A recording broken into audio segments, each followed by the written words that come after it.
मेरे मित्र अभिषेक जी जोशी, और ये हमें बताएंगे डेयरी फार्म में किस प्रकार से काम करते हैं। और ये काफ़ी सालों से काम कर रहे हैं, तो हमें बताएंगे क्या क्या काम हमको करना पड़ते हैं, क्या क्या समस्याएं आती है, किस प्रकार से इनका निवारण करते हैं, क्या क्या बीमारी आती है, क्या क्या उसका सोल्यूशन होता है, और क्या इनको जो कॉस्ट लगा रहे हैं क्या इनको प्रॉफिट मिलता है। तो चलिए सारी जानकारी इनसे लेते हैं। अभिषेक जी, बहुत बहुत स्वागत है आपका हमारे चैनल पर। जी, आपका बहुत बहुत स्वागत है हमारे डेयरी फार्म पर। अभिषेक जी, हम जानना चाहेंगे कितने सालों से आप ये डेयरी फार्म का काम कर रहे हैं। हमें करीबन ये 5वां साल है। तो अभी आपने कितनी प्रकार की गायें आपने अभी यहाँ पे इसके अंदर रख रखी है। मुख्य रूप से ज़्यादातर तो हमारे पास हॉलिस्टन फ्रीजियन, जिसको हम एचएफ कहते हैं, एचएफ गाय है।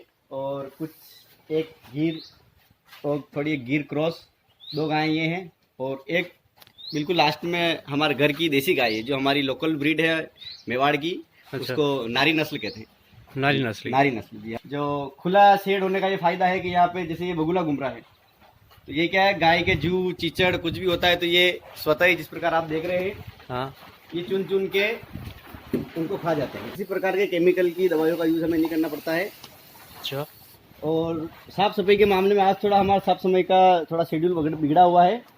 बाकी डेली 11:30-12 बजे साफ सफाई हो जाती है। तो अभी ये जो बैठी हुई गाय, इनको आपने अलग रख रखा है, तो ये कौन से प्रजाति की गाय है अभी। ये सब एचएफ है, ये पंजाब से लाए थे हम। हाँ। सारी एचएफ गाय हैं। ये खुली रहती है, दूध निकालने के बाद हम इसको खोल देते हैं, दिन भर ये खुली रहेगी और 3-3:30 बजे बाद आप इनको बांध देंगे। एक गाय की क्या कीमत पड़ी। अनुमान लगा सकते हैं अपन, लगभग सारा भाड़ा खर्चा सब मिलाकर 1 लाख रुपए के लगभग की एक गाय पड़ी है। ये जो एक गाय कितना लीटर दूध देती थी। एक गाय का औसतन करीबन हम माने तो 12 लीटर पर टाइम, और दोनों टाइम का मिला के 24 लीटर दूध इनका होता है। 24 लीटर दूध हमको एक गाय एक दिन में दे देती है, सुबह शाम करके। सुबह शाम दोनों मिला। तो सुबह क्या रेट, लगभग हमको कम से कम क्या रेट मिल जाती है इसकी एक लीटर की। मैंने आपको बताया, गाँव में थोड़ा दूध का मामला में रेट थोड़ी डाउन रहती है, तो हमें 28 रुपये 30 रुपये के लगभग पड़ती है। हमारे 28 से 30 डेयरी रुपये पे ही देना पड़ता है, फेट के हिसाब से 28 रुपये 30 रुपये के लगभग पड़ता है। लगभग 28 से 30 रुपये अपने नॉर्मल जी, 1 लीटर हाँ। दूध बिक जाता है अपने का। तो अभी ये सारी गायें भी दूध दे रही है, 5 बैठी हुई है जो। जी, सारी गाय, ये इधर वाली सारी गाय दूध दे रही है। अच्छा। अभी एक वो जो देसी गाय है वो ड्राई पीरियड में है जी। वो 3 महीने 3.5 महीने बाद बच्चा देगी। बाकी सब अभी कल ही इस गाय के हमने सीमन लगाया था। हाँ। एचएफ का जो WWS का जो सीमन आता चिल्टॉन जी, बड़ी अच्छी हाइब्रिड है, उसकी बछड़ी आई है हमारे ये। अच्छा। अभी इसकी बछड़ी हुई है, कितने महीने की है। ये भी कल हुई है। अच्छा, अभी कल ही हुई है। कल हुई है।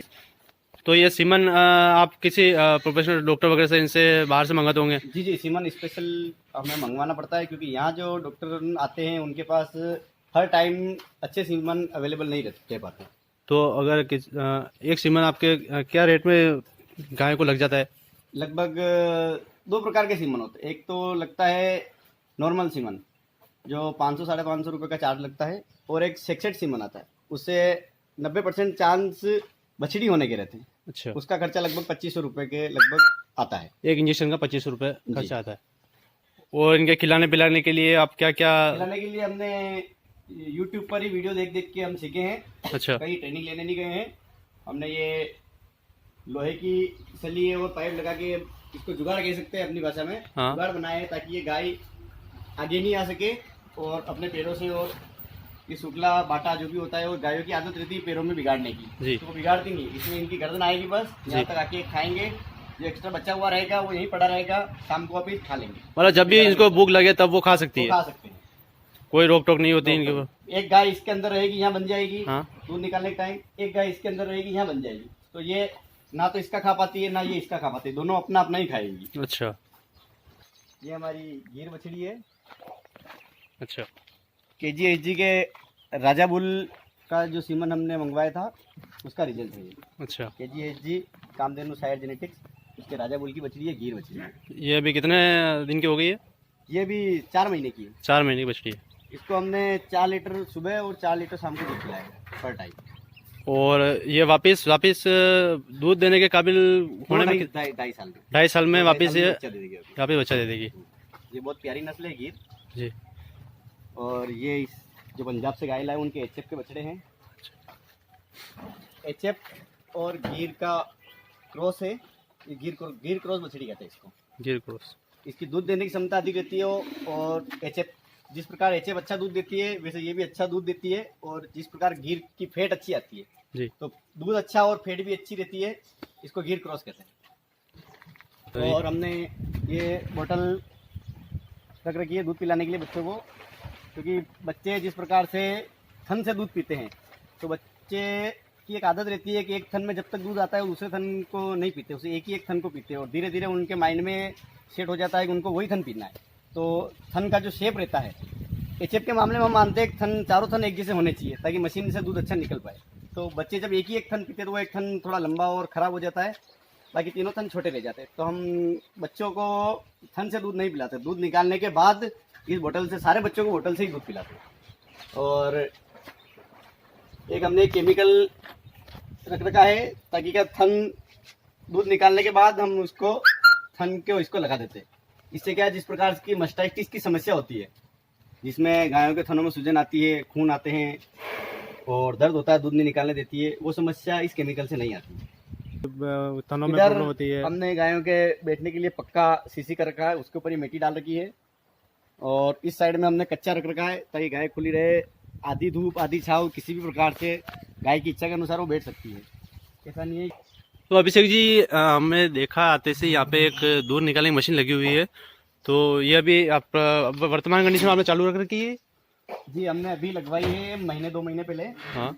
मशीन का ऐसा है, मशीन 25,000 रुपये में भी मिलती है हाँ। और 35,000 में मिलती है, पर वो मशीनें ज़्यादा नहीं चल पाती। हमने अच्छी जो बेस्ट कंपनी है डीलावाल, उस कंपनी का यूज़ किया है। हाँ। और अभी 3 बकेट है हमारे पास। और मशीन को ऑपरेट करने के लिए हमने एक जनरेटर भी खरीदा हुआ है। अच्छा। ताकि लाइट अगर दूध निकालते वक्त लाइट चली जाए तो फिर इस जनरेटर से हम ऑपरेट कर सकते हैं। तो इसकी क्या कॉस्ट रही आपके इसकी मशीन की? मशीन लगभग एक एवरेज बता सकते हैं हम 1,20,000 के लगभग पड़ी है हमारे। और 35,000 एक्स्ट्रा लगे हैं जनरेटर के। 1.5 लाख के लगभग हमारे सिस्टम लगा है। अब इसके बाद अब इसमें कोई भी अपने को लगाने की जरूरत नहीं है? कुछ भी जरूरत नहीं। और बड़ी अच्छी कंपनी की मशीन है, किसी प्रकार की समस्या नहीं आएगी आपको। अच्छा, तो मतलब एक गाय के दूध निकालने में इस मशीन के द्वारा कितना टाइम लगता है, और हाथों से निकाले अगर तो कितना टाइम लगेगा? हाँ, वो कैलकुलेशन मैं आपको बताता हूँ। जिस प्रकार अपन हाथ से जो दूध निकालते हैं, गाय को क्या है कि 7 मिनट तक गाय दूध थन में उतारती रहती है। 7 मिनट तक? अगर किलो 2 किलो 3 किलो दूध देती है कोई गाय तो अपन वो दूध निकाल सकते हैं। अब ये 12 किलो 13 किलो 14 किलो 15 किलो ऐसा दूध भी देती है जी। तो अपन हाथ से निकालेंगे तो नहीं निकाल पाते इतने कम समय में, फिर गाय वापस दूध ऊपर चढ़ाने लग जाती है, जिसको पावा उतारने कहते हैं, या कहते हैं अपनी भाषा में पावस्ती है। मशीन से अपन दूध निकालेंगे तो कम टाइम में दूध निकल, जितना कम टाइम में अपन दूध निकालेंगे उतना ज़्यादा दूध निकाल पाएंगे।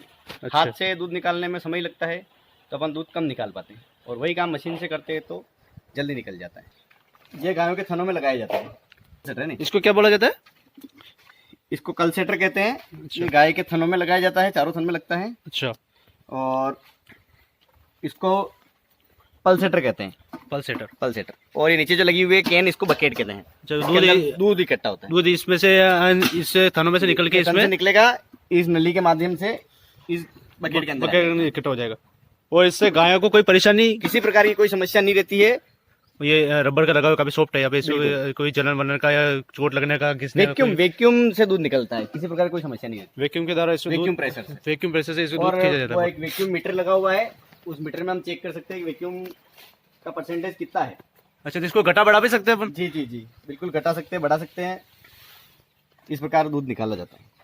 आपकी पूरी कॉस्ट जो लेबर की होती है इस मशीन के द्वारा आपकी पूरी कॉस्ट बच जाती है, और समय भी बच जाता है। समय बचता है, जहाँ हमें 1.5-2 घंटे दूध निकालने के लगते थे, वहाँ आधे घंटे में हम सभी गायों का दूध निकाल लेते हैं। अच्छा। और दूध का उत्पादन भी बढ़ा है मशीन लगाने के बाद। मशीन लगाने वो सारा दूध इसके अंदर रहता नहीं, और जल्दी से, जैसे आपने बताया था 7 मिनट के अंदर दूध, सारा दूध निकल जाता 7 मिनट केवल दूध रखती है अपने थन में, तो आप है। उससे बिल्कुल 2-3 मिनट में आपको सारा दूध ऐसे गाय से आराम से निकल जाता है। निकल जाता है। कुछ लोगों में अभी भी ये भ्रमित है कि मशीन लगाने से गायों के थनों में से खून आता है, चमड़ी निकल जाती है, ऐसा कुछ नहीं होता है।